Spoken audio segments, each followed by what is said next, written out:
Hello everyone, it's Hooves of Doom. I thought I'd make another topic of the week video in response to Vince Venturella.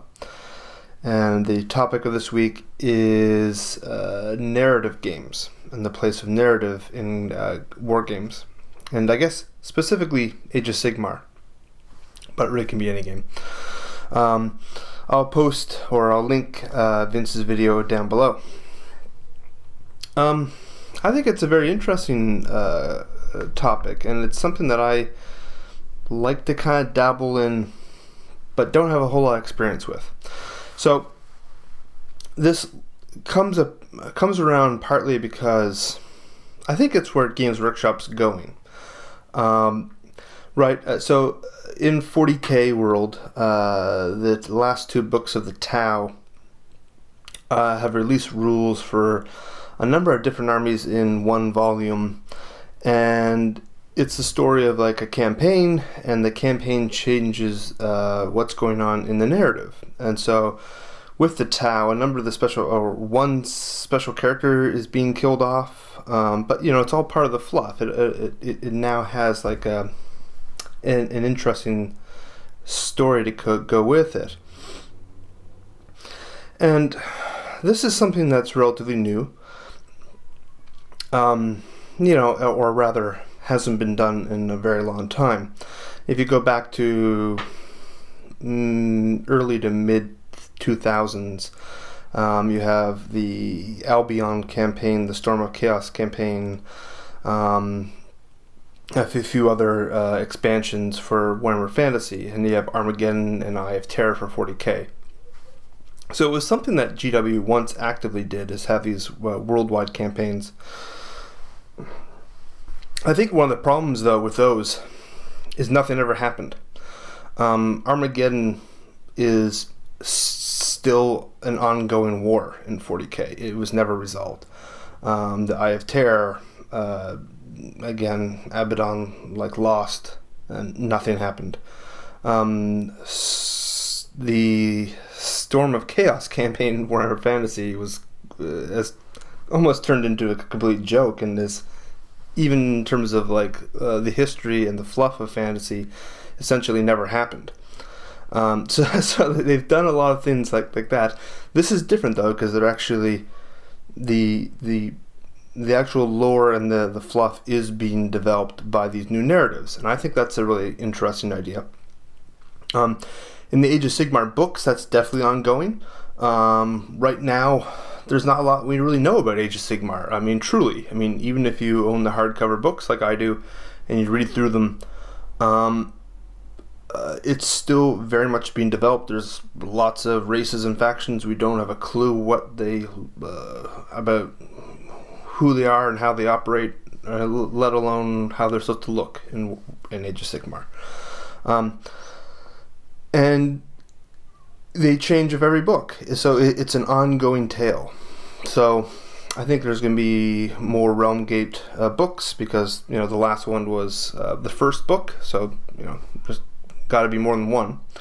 And they always end on a cliffhanger so far. So that again, they're, for people that have said that the idea of these worlds is not very, very well developed, well, that's because it's still being developed. It will probably be developed for the foreseeable future, for quite a while, I suspect.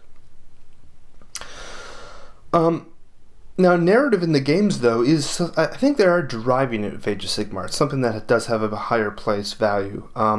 Age of Sigmar does have an inherent narrative sense, insofar as there's a table for triumphs. Now, if you win a game, in the next game you might have a unit has experience, or your lord might have an extra wound, or it has it's a random element that might kind of encourage your army to look a little bit more like it's more experienced than your opponents.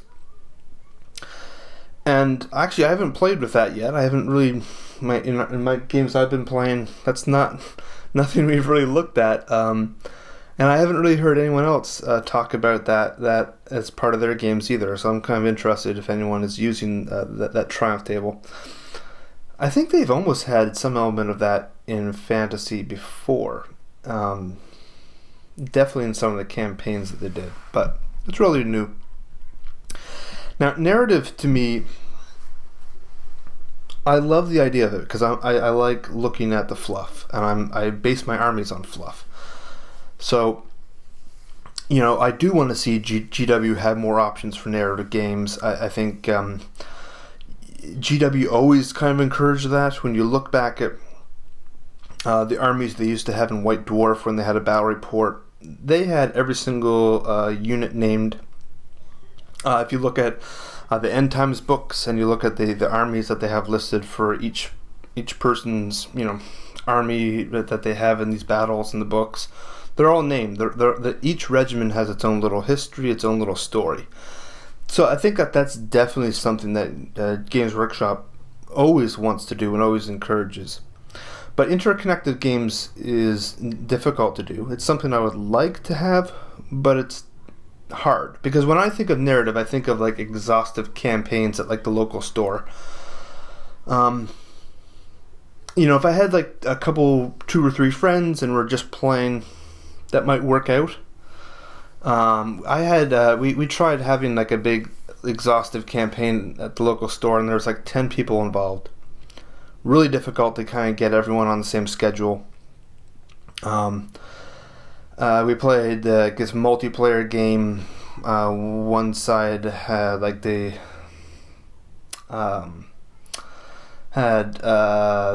Warhammer a castle, the old one, and that just ended up being kind of a disaster because it's hard to coordinate people. The game was supposed to begin at like 6 p.m. People showed up at like 8.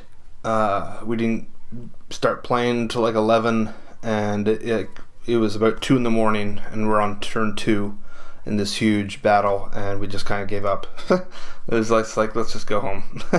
And so like, in my experience playing with multiple people on like they had the Empires map, the little where you had like the map drawn out and so I my experience with those is often like if you start losing, you lose hard because everyone begins to attack you.